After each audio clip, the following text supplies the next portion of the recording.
Good morning, everyone. 1 second, I'm just going to pin. Today we're going to look at the Gemara on Daf Nun Gimel Amud Beis 53b, which is where we left off last time. Just to give you a little background to where we were in this Gemara, it's all been very exciting Gemara. We had a long story of how the world almost got flooded. Been pretty rainy today here as well in Yerushalayim, but it almost got terribly flooded when David HaMelech tried to clear out some channels as a basis and foundation for the Beis HaMikdash, which he himself didn't build ultimately. It was his son Shlomo HaMelech who built the Beis HaMikdash, but David already built some of the foundations, and he wished to dig down into a network known as the Shittin, which was like some pipes or channels that led low down to the water table, over which the Mizbeach eventually would be built, and ultimately the libations of the wine and water that were let through Kalim into the Mizbeach would drain down into these Shittin. So if you like, he was doing some of the plumbing work in advance, and then a catastrophe occurred, and water gushed out from the water table at high pressure underneath, almost like an oil well, sending its contents high into the air and threatened to destroy the earth. And David had to take counsel with Achitophel on to how to deal with this, if you like, this burst pipe coming from underground that literally threatened to cause great inundation in Yerushalayim and in the surrounding areas. And the Medrash, which the Gemara quoted over here, said that he eventually wrote the Shem Hashem on a piece of pottery, which had already been used from the Zman Bereshis. There's another Medrash which we brought over here, how this was originally used to plug the hole which the creation waters were originally deposited below the water table. And he used this clay tablet to replug the gap, sent it down through the geyser, if you like, replug the gap, and the water was quietened, and the flooding risk was over. And the Gemara brought this particular wonderful story, not only because it's loosely associated with the ceremony of Simchas Beis HaShoeva, because the waters and the wines of the libation drained down into the Shittin, but it brought the story also to explain why there are 15 Shir HaMalos in the Tehillim of David HaMelech. We have 15 different short paragraphs which are headed with Shir HaMalos. And the Gemara explained that the story of this Medrash associated with David HaMelech composing the 15 Shir HaMalos. Where is the association? So the Gemara explained that after David HaMelech replugged the surging waters from underneath, sent the waters right back to the water table, the water actually sunk too low. It sunk much further down than it had originally been stationed before exiting again. And this also was not good, because it meant that the Earth's surface was less moist and was a risk that there would be agricultural shortages. So he davened. And each time he davened, the water table, if you like, rose by 1,000 amot, and this happened 15 times. And corresponding to those 15 elevations of the water back to a satisfactory level beneath the ground, he composed the 15 Shir HaMalos. And those 15 Shir HaMalos are also related and associated with the 15 steps, these stairs coming down from the Azora, where the Beis HaMikdash, where all the rituals took place, down to the Ezras Noshim. 15 steps corresponding to the 15 Shir HaMalos, 15 Shir HaMalos corresponding to the 15 elevations of the water from the void below to a level which was capable of sustaining agriculture, because it was high enough to moisten the ground. All a very tall and remarkable story, but that's the lengthy Medrash we learnt last time. The Gemara also began to describe again the way in which the trumpeters and the Kohanim came down the steps from the Har HaBayis, from the top of the Har HaBayis, the platform where the korbanos were offered, into the Ezras Noshim, down those 15 steps. Okay. I then started a piece of Gemara, which I'm going to continue on from now. And to direct you to that starting point, which I have myself lost, I had made a little mark over here. Okay, yes, I just found it. We're on 53b, Nun Gimel Amud Base. And if you look at where the lines widen, where they widen across the page, it's the first, second, third, fourth, fifth line down. And the fifth line down there starts with the word matar. Well, you might think it's mitar, bed, but it's matar, which means below, mem, tet, hey. And then there are two dots. And after two dots, it takes us back to an extract from our original Mishnah. Anu lukah, that Lamed Yud Hey is Anu lukah ulukah einenu chulhu. And that's an extract. That's why it's between two sets of two dots. And the Gemara is going to discuss that extract. And I'm going to take you back again to that extract because you're going to have to understand it for the subsequent Gemara. So I'm going to share screen. Okay. Here we are. So this is the extract. I have our Mishnah continued.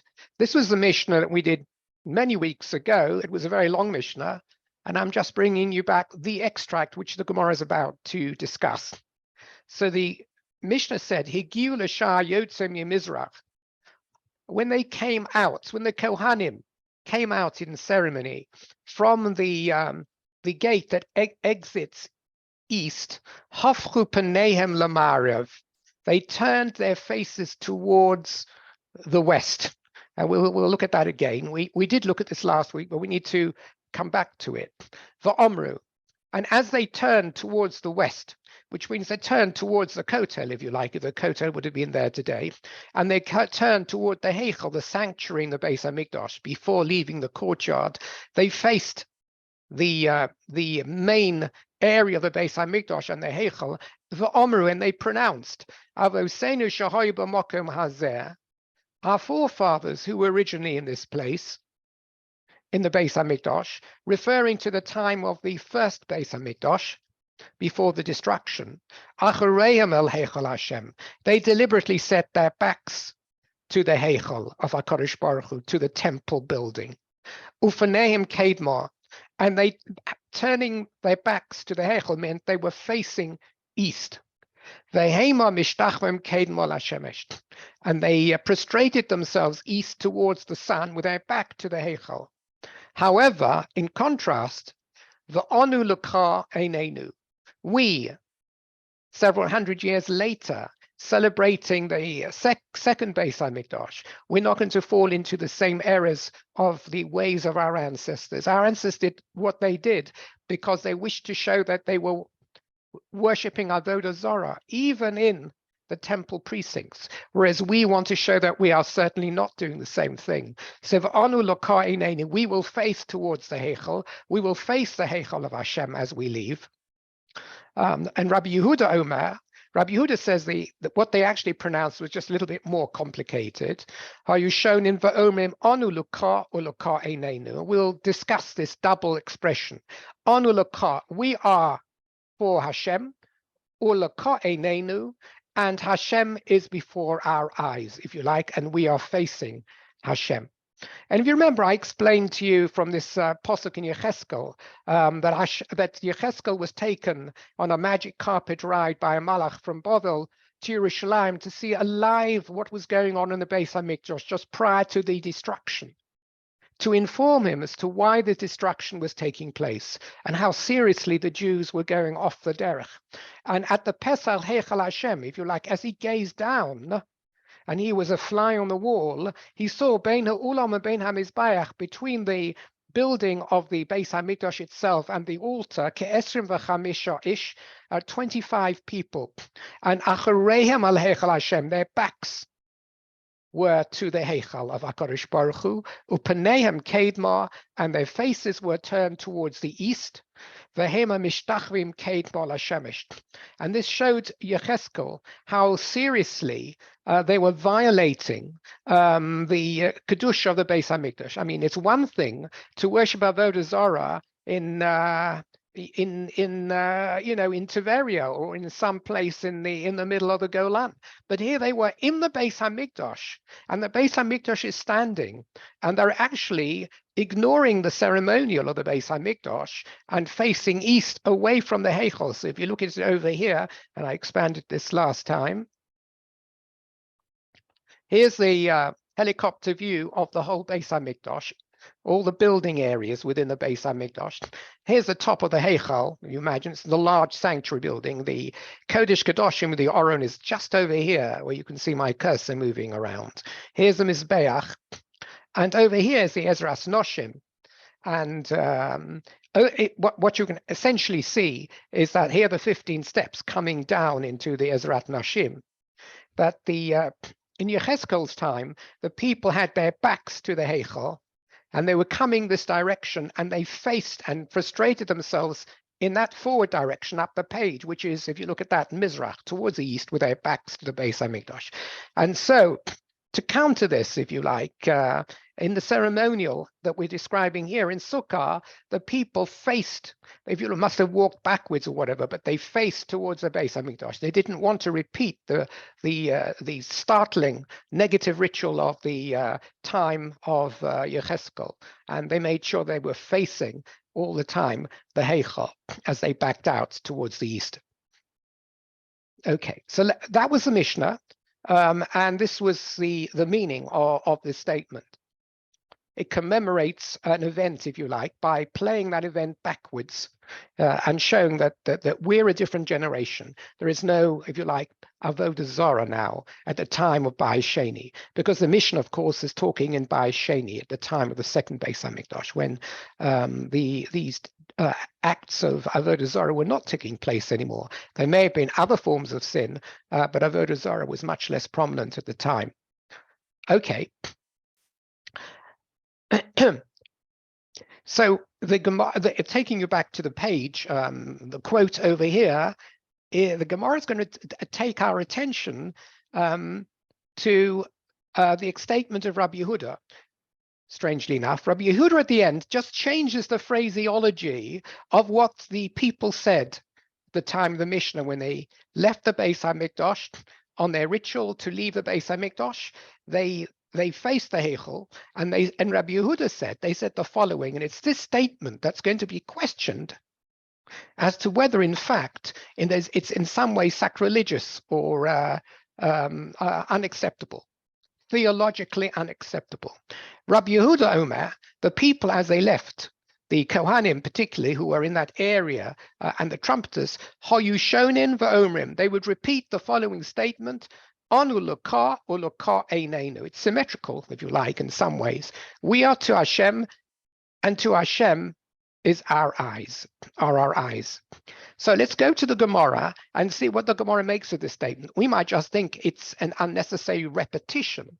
And very often in poetry and in prose, we do find in Tehillim and in other places what appears to be unnecessary repetition. It's a way of emphasizing the statement or introducing some harmony and symmetry into the prose. But the Gemara is not happy, and we'll see why. So the Gemara now says any.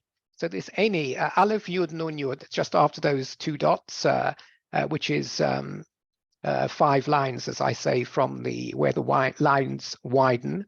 Any, I cannot accept that. Is it really true? The Rabbi Yehuda would explain that the Kohanim would make this statement on Ulukah Einenu. It's a very dodgy statement theologically. Why should it be a dodgy statement theologically? Says the Gemara, the Ha'ama Rabbi Zera, did Rabbi Zera not say, did he not say, Kol ha'omer shema shema, ki la'oma modim modim? So what's this all about? So first of all, let's just understand the statement. Rabbi Zera said that anyone who repeats the phrase, if you like, Shema Yisrael Hashem Elokeinu Hashem Echad, he says it again, is guilty of a violation similar to the violation of a person's repeating Modim Anachnu Loch twice in his Amida. And to see that, we have to go to the original. What's wrong with saying Modem Anachnu Loch twice? And I'm not talking about doing it once in your private Amida, and then when the Chazan says his Modem, you do Modem Drabonon. That's not the meaning over here. We're talking about someone who maybe is the Chazan, and in public is leading the congregation, and he repeats the statement, Modem Anachnu Loch, and people expect him to go on, whatever it is, the next few words of Modem, but he goes back and he says, Modem Anachnu Loch, as if he were facing left and facing right, so to speak. He doubles the expression of Modem. So he seems to be making two hoda'ot, two forms of affirmation, and the Gemara considers that to be an unacceptable statement theologically. And why is that? Why is that? So let me just take you back again to the, let's find this particular case inside in the Mishnah. This is the Mishnah which talks about Modem, and it's one of the most interesting Mishnahs. It's very, very famous. And what it does, it speaks, if you like, I've got some Sefaria translation of this Mishnah in Brochos. It says this Mishnah, it's a good introduction. This Mishnah speaks of certain innovations in the prayer formula that warrant the silencing of a communal prayer leader who attempts to introduce them in his prayers, as their content tends towards heresy. So the statements we're going to read in this very short Mishnah, three statements, and they're different one from the other. They're all considered to be tantamount to heresy, to the point that if the Chazan, the Shliach Tzibur, were to publicly introduce it into the tefillah, then the audience need to eject him. They need to send him off the platform because the statements he's making are heretical and unacceptable. So what are these statements, of which Modem, the repetition of Modem is one example. So the Mishnah says, the first one, which is also very well known, is someone who says, Al kan sipo yagir rachamecha. Now this is actually not in tefillah. This is a statement. So why a chazan or a shliach tzibur should ever wish to make this statement when he's at the Omid is very, it's difficult to understand. It could be we're talking about him making it in some other forum, but he says, Al kan sipo yagir rachamecha, even on the nest of a bird, your mercy, Hashem, reaches. You're merciful even to the bird world, so to speak. And this, of course, is referring to the fact that we have a mitzvah of shiluach hakam, or shluach haken, that you are supposed to send away the mother bird before taking the eggs off the nest. So the mother bird doesn't see its own young being taken away from it, the kidnapping of its young.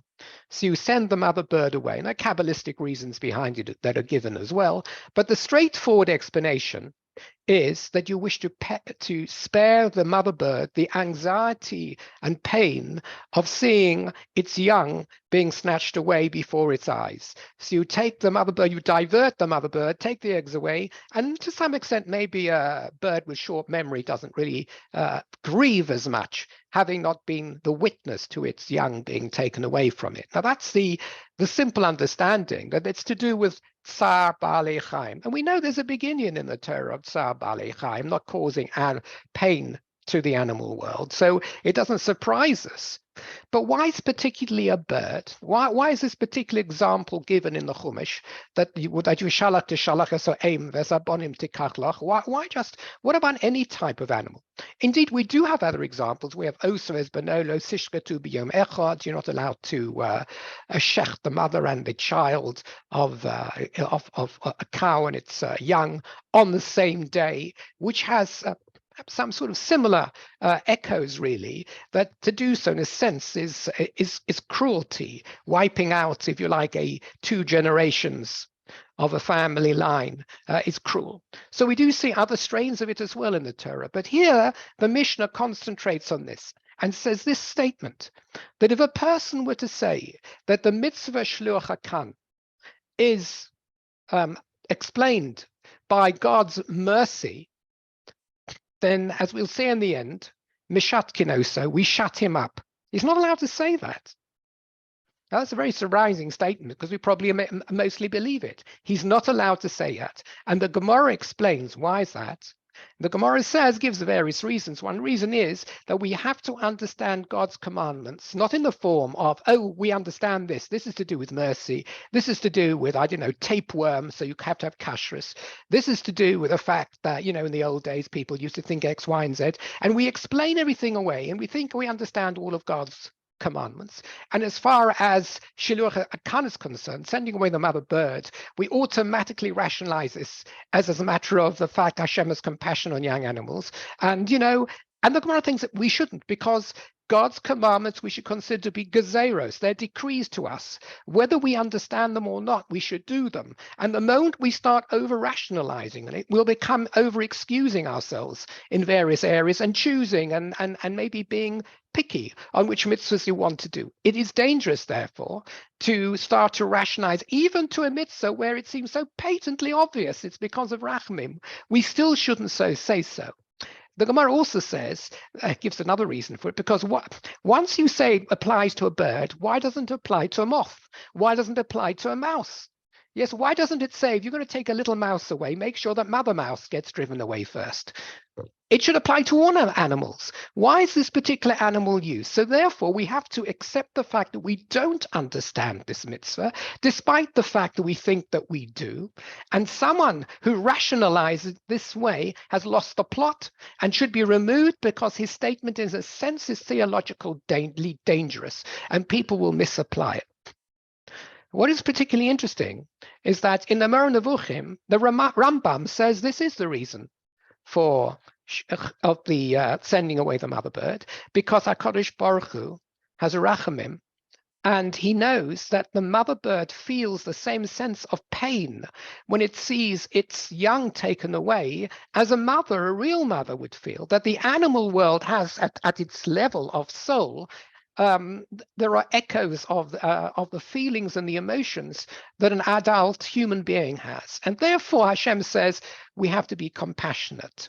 And he says that, interestingly, in the Moreh Nevuchim himself, Rambam says, I know you will say to me that the statement in the Mishnah here contradicts what I'm saying, because the statement here says you're not allowed to say it's anything to do with rachamim, and here I am in the Moreh Nevuchim saying the reason for the mitzvah is rachamim, that Hashem is compassionate. So Rambam says, Maimonides, how do I get away with contradicting the Mishnah? And he gives a very easy answer. He says there are many different views expressed in Medrash, in Mishnah, and in Talmud. And I can quote you other examples which don't go the same way as this Mishnah. In other words, I don't hold like this Mishnah. I hold that this Mishnah that says that you silence someone who associates Shiluach Hakan with Rachamim, someone who says that one has to silence such a person, I consider this Mishnah not to be the correct Mishnah. I'm not pastaning like this. And Nachman, this is a big machlokus between Rambam and Ramban. Ramban is very angry and very aggressively addresses Maimonides and says we do hold like this Mishnah, but he's misunderstood. And the Rambam has no rights to say this Mishnah, I happen to dismiss this Mishnah, there are other views, and he doesn't explain really what those other views are. Interestingly, on this, Nachmanides Ramban gives a different reason behind the mitzvah. He says that what the Mishnah means to say is that you shouldn't think that the reason for Shiluach HaKen is because God has a rachamim on the birds, because that is wrong. Not because it's theologically problematic, because you're giving reasons, but because it's the wrong reason. Do you know what the right reason is? He says it has got to do with a different type of rachamim. It's in order that we as human beings don't become accustomed to practice cruel ways. It's about us and not about the birds. He turns the mitzvah around from the compassion on the birds, to compassion on the human. He's saying the reason that we're not allowed to be cruel, if you like, to animals, you might say, is not because we have a concern for the animal, but we have a concern that for every cruelty that we apply to animals, we will coarsen ourselves and our souls more and more. So it's essentially a lesson to us rather than a lesson to the bird. The bird obviously has a collateral benefit if we don't do things which are cruel to it, but it's really because of what it does to us. Every time we do something cruel to an animal, there's an additional layer of harshness and cruelty that it introduces into our own psyche. We may not notice it, but it's something that happens. That's the machlokus between the Rambam and the Ramban. Nevertheless, this is one of the statements coming back to this Mishnah that the Gemara quotes, the Mishnah quotes, to be an unacceptable theological statement. However you want to learn it, the straightforward meaning of the Mishnah is that one shouldn't rationalize this compassion for animals as being the reason for the mitzvah shluach hakan. Don't jump to the obvious and then jump to conclusions. Next. I've color-coded these. There are three statements here, and in the translations I've done the same. Now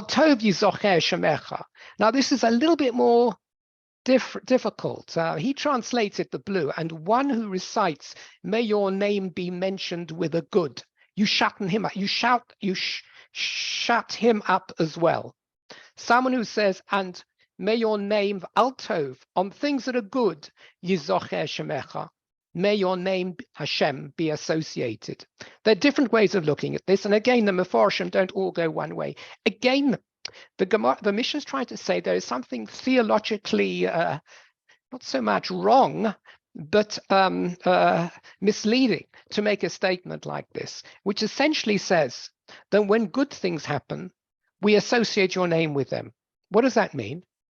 When bad things happen, we don't associate your names with them. Well, what's going on over here? Is there a God of the good and a God of the bad? That's very, very dodgy, isn't it? That brings us, as we'll see in a moment, to some Zoroastrian type beliefs. You cannot have a belief like that. You cannot make a statement that God's name is associated with a good. It doesn't actually say here it's not associated with a bad, but that is the implication of a statement like that. Others want to say that it means that, more on a halachic basis, that I'll make brachas on good things, but I won't make a bracha on something which is bad. It's not that I don't believe God isn't in charge of the bad as well, but why should I bless God when something bad happens? I'll be quiet. So here the classic allusion is that when something good happens and we acquire something new, or the yontif comes in, we make a shechiyanu. In other words, we associate God's name, Yizocher Shemecha, with a happy event. But maybe when something tragic happens, I just won't make a bracha. So no, that's not right, because there is the bracha that we make, Baruch Hashem Elokeinu b'cholom dayan ho'emes. When we lose someone, yes, when there is a loss of a human life who's close to us, we say dayan ho'emes. The God is the true judge of the true things as they should be, and we don't criticize HaKadosh Baruch Hu. So halachically, we are associating Hashem's name with both good and with both good events and bad events. And someone who says, Al Tov Yizocher Shemecha, is essentially saying, no, I'm not going to make a bracha of dayan ho'emes. I can't associate God with any tragedies in my life. You know, I'm a very God-fearing person, but I don't think God will do anything which I wouldn't agree with. Well, who are we to judge? Who are we to judge that what God does is good or bad? So it's theologically dodgy again to say statement 2. V'al tov yizocher shemecha, that we should associate your name, essentially Hashem's name, with a good only. Let's look at the third statement. That's modim. All of these things meshatkino. So we tell them to be quiet. Someone who says a modim, and he says, or one who recites, we give thanks twice, they silence him. So here we can imagine someone who is the chazan, and he's repeating Shmona Esrei, the Shliach Tzibur, and he's got reached Modem Anachnu Loch, but instead of saying Modem Anachnu Loch, he says Modem Anachnu Loch and then Modem Anachnu Loch. There's some discussion over here as to exactly what does this mean. Does it mean me repeat the words Modim successfully, Modim, or does it mean Modem Anachnu Loch, Modem Anachnu Loch? Is it the whole posuk that's being repeated or whatever? It doesn't really matter for our purposes when we understand what the Mishnah is trying to say. The Mishnah is trying to say, again, that it's theologically unsound for anyone to repeat modim. And in the extract we just had in the Gemara, it also says that anyone who says the Shema twice is theologically unsound in the same way. If you say the Shema Yisrael Hashem Elokeinu Hashem Echad, Shema Yisrael Hashem Elokeinu Hashem Echad, Mishatkinoso. In fact, not just Mishatkinoso, maybe you shouldn't let him come into shul next week. You should dismiss him as a member of community. I mean, that's also an implication of all this, because it's theologically unsound. And why is it theologically unsound? Because it appears as though he is in some way obedient to two different deities. He wants to have his cake and eat it, right? Baal, sometimes Baal's done some pretty good things for me in the past. When I've worshipped Baal, I found that my crops have grown larger. Maybe it wasn't anything to do with Baal. Maybe I was just more careful that year. Maybe but who knows? Does it do any harm if I offer my fealty also to Baal as well as to Hashem? I'm not going to ignore Hashem, but maybe I also shouldn't ignore some other God that may be adding good in my life. So, in some syncretic cultures where different religions are somehow molded together, and a person who says modim looks as though he has actually a nodding in two directions. One modim to Hashem and the other modim to some other deity. And essentially is associating God with some other God. And this is a form of at least of shittuv, maybe a pure avodah zarah. We don't really know exactly what kind of God he's referring to over here. But that would be the fear here. Now, you may think this is quite far-fetched. Why should anybody ever say, whoever is going to do this in a prayer service, and indeed whoever would do this even at home? Here we're talking about doing this publicly because we don't know what a person is doing privately. For all we know, a person in their own home may be saying modim twice. The Mishnah is referring to someone who's doing so publicly. Maybe he's leading the congregation, or maybe he's making a big show of the way he's davening in a shul, who knows? And he's saying modim twice, and we are concerned, we're suspicious of a person like this. And this is not something, I mean, the halacha still applies today, but it's not something that we would really see happening today. But at the time of the Mishnah, remember, we're talking about it where at a time when shortly after an additional bracha was added into the Shemona Esrei, the 19th bracha of La Malshinim. This is against the minim. These are against people whose theology was not directly the same theology of Hashem. They may have been included some early Christians as well. And La Malshinim was a bracha that we should be they should disassociate from us, because during that time, some of these different sects used to daven together with the mainstream chachamim and sages and daveners in an ordinary shul. Wherever they davened together.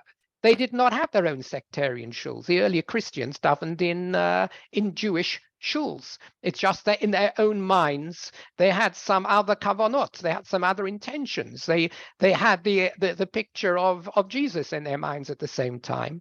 And there were other subcultures and sects that coexisted with the chachamim at the time. They would daven together. And so there was suspicion that members of the congregation may actually not be pure monotheists, but they may be finding comfort together. And of course, until Christianity really diverged from Judaism, and plus those other sects became less numerous, until that happened, the shuls were never places where you could say you 100% were on your derech. They may not have been on your derech. And this was the fear. Someone says modim has two deities in mind. Just happened to pick this up, dual gods. This was a situation in Persia around that time, as a matter of fact, which would have been part of the culture of Bovel, but also has spread to Eretz Yisrael.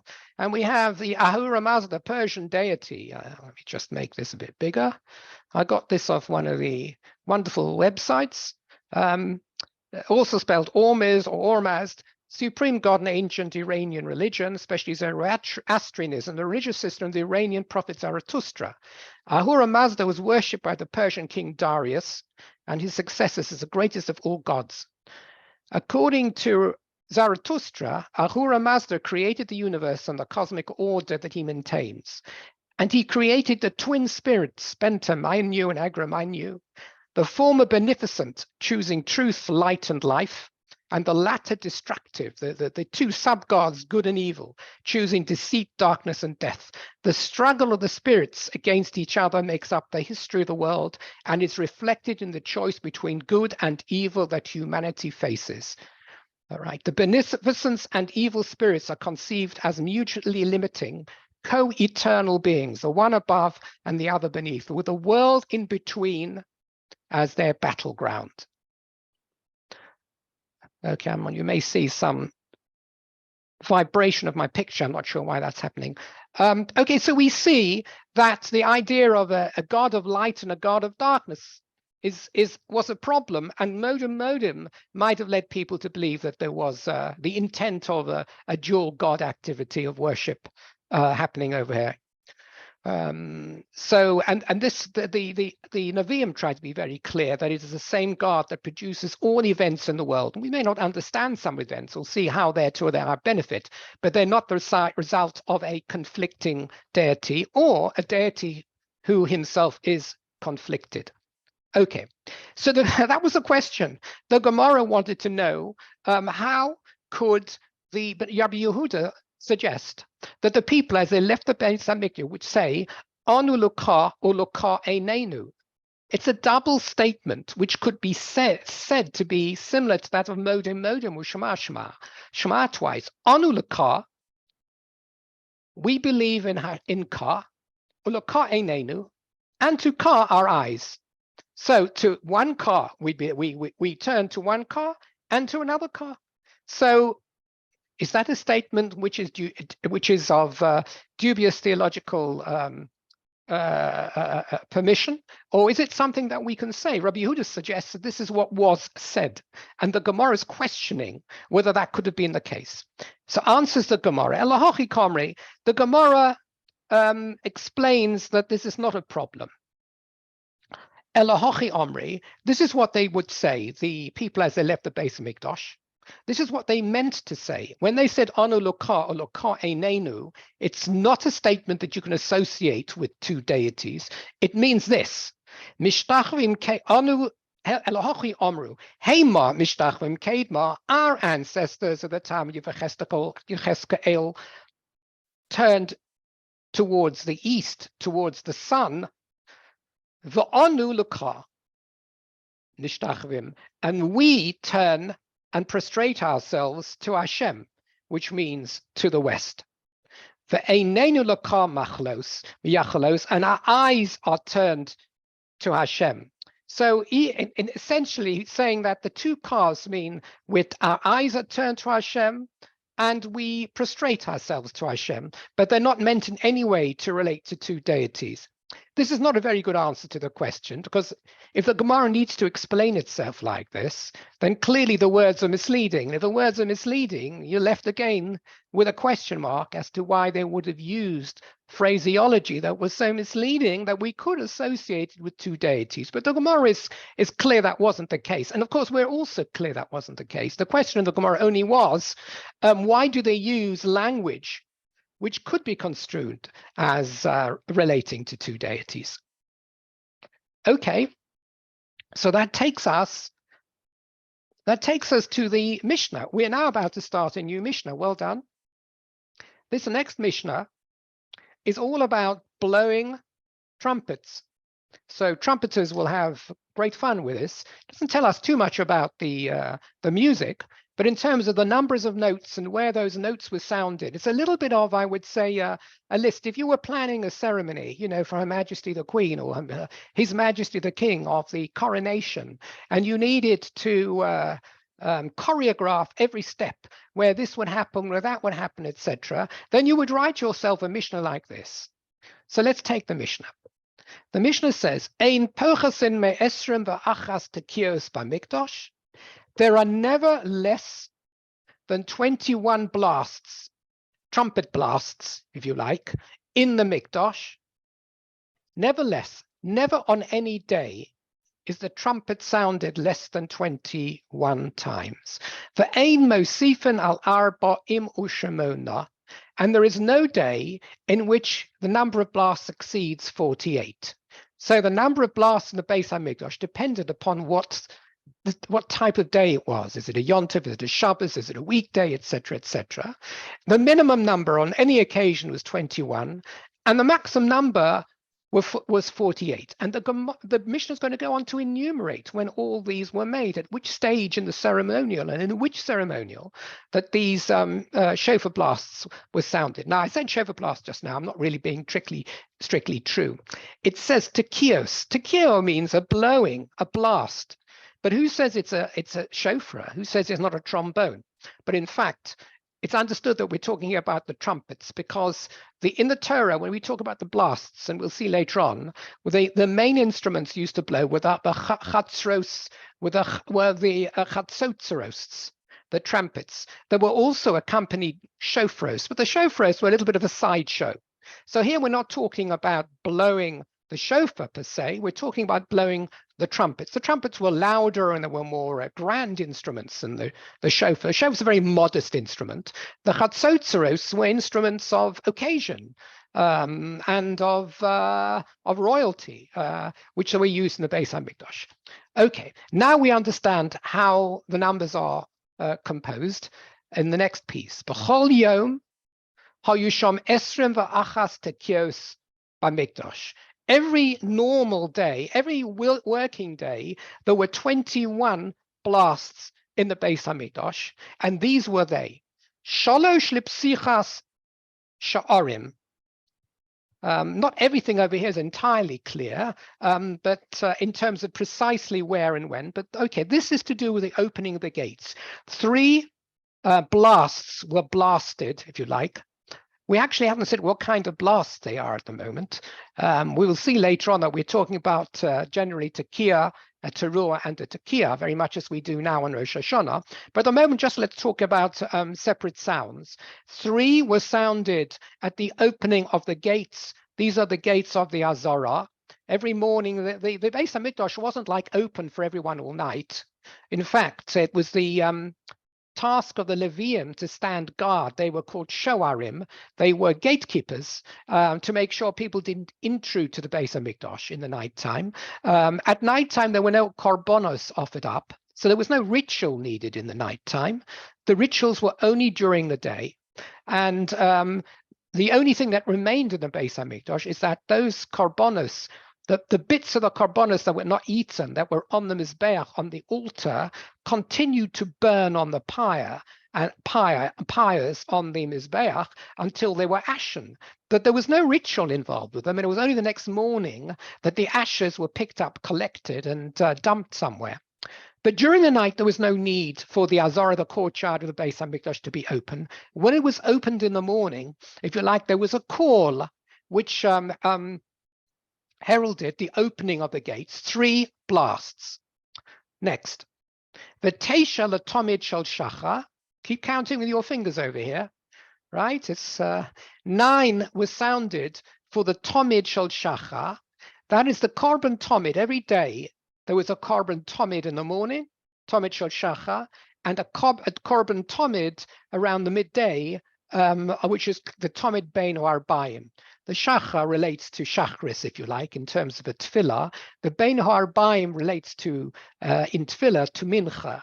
So those are the correspondences in our tefillah today when we don't have korbanos.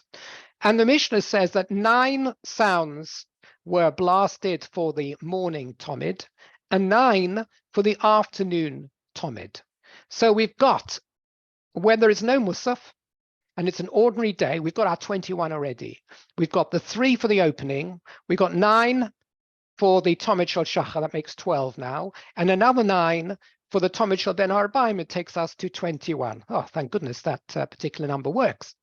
Now, Uba Musafin, if there was a Musaf, in other words, we're talking about Rosh Chodesh on Yom Tov, for example, where there is a korban Musaf, there's an additional korban, then and Yom Tov for Rosh Chodesh, Yomim Tovim, Hoyom is Mosifan Od Teisha. They would add 9 further for the korban Musaf. There were 9 more blasts. That takes us to 30 if you want to keep counting. Ubechol Erev Shabbos, every Erev Shabbos, Hoyom Mosifan Sheish. They would add 6. On Friday afternoon, there were 6 more blasts. divided into 2 blasts of 3. Shalosh, 3 earlier on in the afternoon of a Friday. There's nothing to do with a korbanos. But lahavdil as mimlocha. Interesting. In the Beis Hamikdash on Friday afternoon, there used to be various rituals as the Shabbos sirens, if you like, but they had more than one Shabbos siren. So the first Shabbos siren, which was these blasts, the first 3 blasts, were to inform the people it's about time you put your tools down. Now, clearly, if you were not within listening distance of the Beis Hamikdash, you wouldn't have heard it. Certainly if you're not in Yerushalayim, but this requires people to be able to hear those trumpet blasts, which presumably we know a number of trumpets blasting together. So they would remind the people that they should down tools from their work. And Shalosh and another 3, lahavdil bein kodesh lachol. What that means is just before Shabbos comes in. That's what we might more have the siren that you hear today is, around Shkia. That is the equivalent of those. So 2 sets of 3, that's another 6. You just have to trust me that it'll all add up to 48 in the maximum case. Now, be'erev Shabbos Chag, on Erev Shabbos during the Chag, when it's mentioned on its own, it's always referred to as Sukkos. Sukkos is Chag. Shavuos is Atzeres.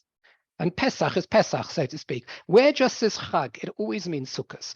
Erev Shabbos Chag, if it was Friday afternoon, Chol HaMoed, shall we say, Hayusham Arbon Ushmona, it would reach its maximum of 48. Why is that?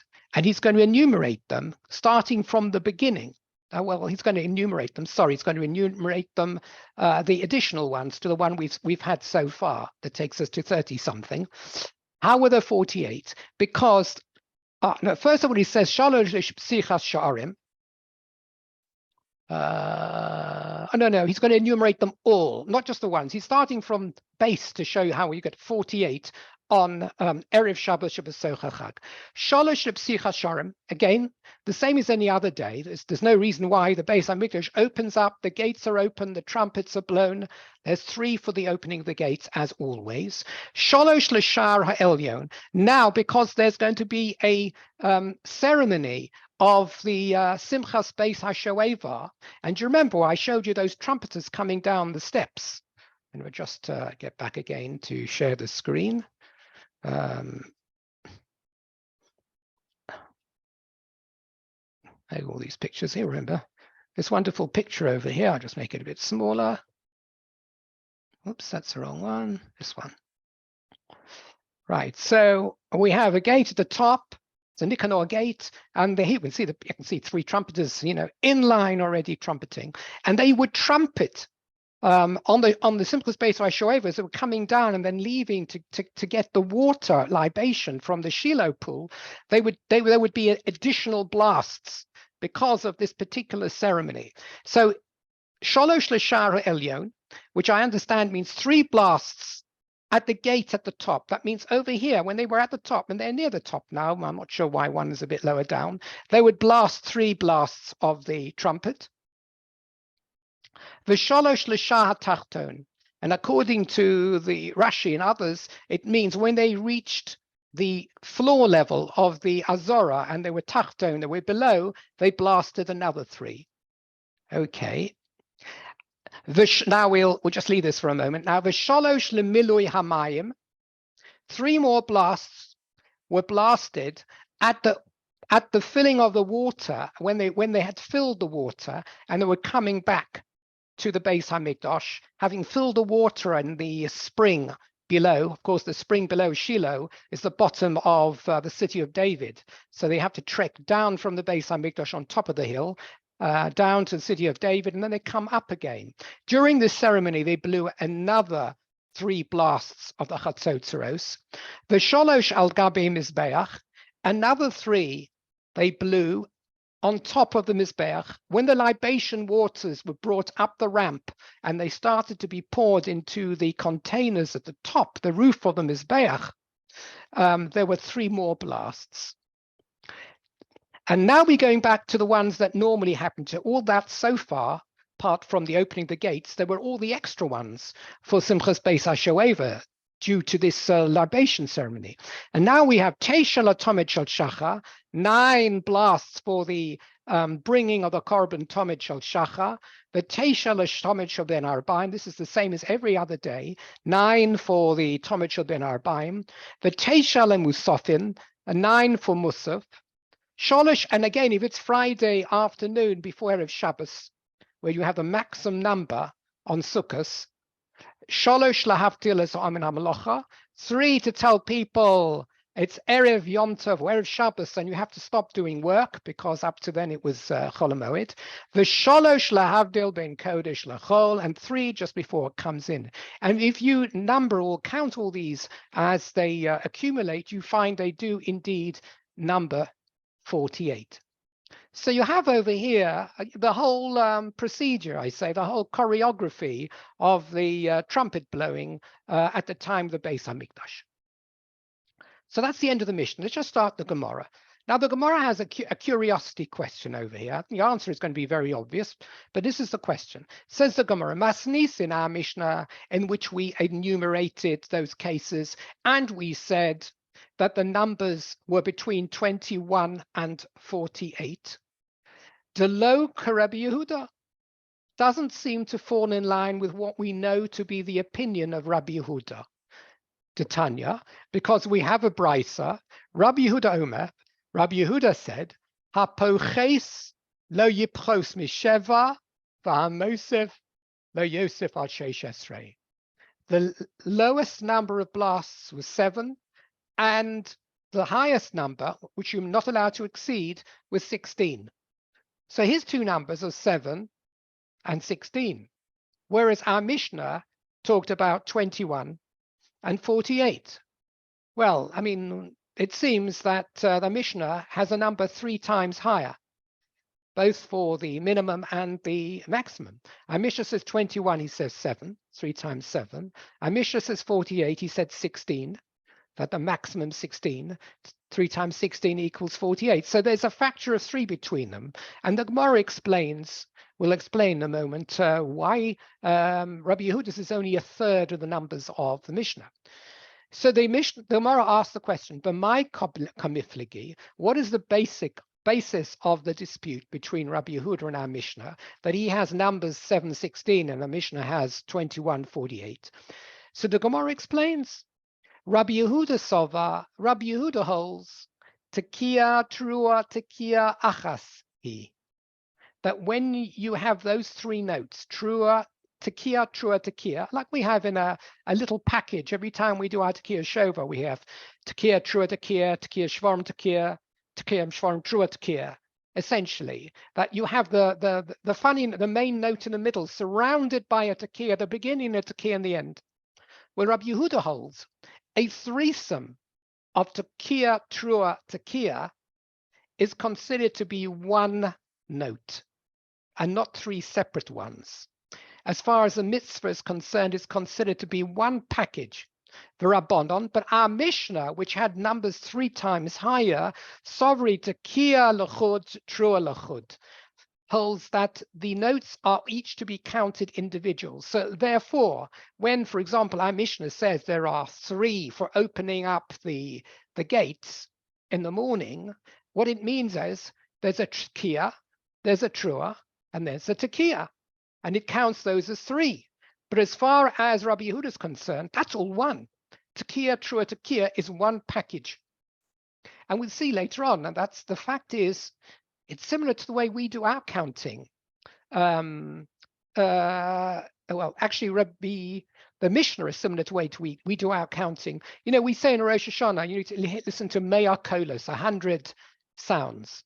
If you look at the breakdown of those, every Tekiah, every Trua, every Shvarim, whatever it is considered to be a separate note.